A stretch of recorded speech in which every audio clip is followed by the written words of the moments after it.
আসসালামু আলাইকুম। চলে এসেছি একটা ছোট্ট ভিডিও নিয়ে। আর আজকে কুচো চিংড়ি দিয়ে সবজি ভাজির একটা রেসিপি শেয়ার করতে এসেছি। অনেকেই এভাবেই ভাজি করে থাকেন, কিন্তু যারা নতুন আছেন কিংবা কখনো করেননি তাদের জন্যই আজকে রেসিপিটি করা।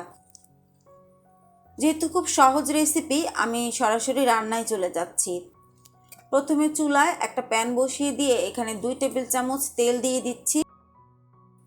তেল গরম হয়ে গেলে প্রায় 2 টেবিল চামচের মতো পেঁয়াজ কুচি দিলাম। দুটো কাঁচামরিচ ফালি করে দিয়ে দিয়েছি। এখানে দিয়ে দিচ্ছি হাফ চা চামচের মতো আস্ত জিরা। একটু নেড়ে চেড়ে মিশিয়ে নিলাম। আর দিচ্ছি 1 চা চামচ রসুন বাটা। এই মশলাগুলো যাতে পুড়ে না যায় এখানে সামান্য একটু পানি দিচ্ছি।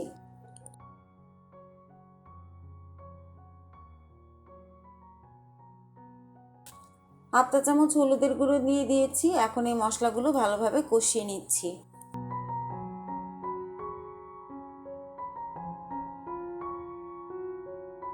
কষানো হয়ে গেলে 1/4 কাপের মতো কুচো চিংড়ি আগে থেকে ধুয়ে পরিষ্কার করে রেখেছিলাম, সেগুলো দিয়ে আবারও 3-4 মিনিট ধরে কষিয়ে নেব।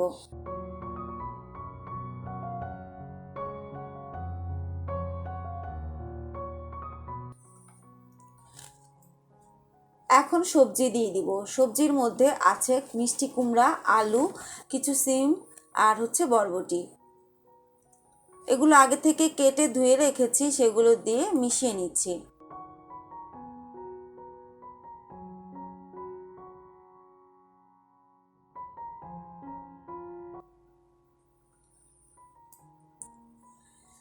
মশলা কষানোর জন্য আমি যে পানি দিয়েছি, এক্সট্রা আর কোনো পানি দিব না, এতে সবজিগুলো সিদ্ধ হবে। এখন অ্যাড করছি মটরশুঁটি। মটরশুঁটি দিলে এই সবজির টেস্ট অনেক গুণ বেড়ে যায়। আবারও মিশিয়ে নিয়ে একটা ঢাকনা দিয়ে ঢেকে চুলার আঁচ কমিয়ে তারপর 4-5 মিনিট রান্না করতে হবে। এতেই সবজিগুলো কিন্তু সিদ্ধ হয়ে যাবে।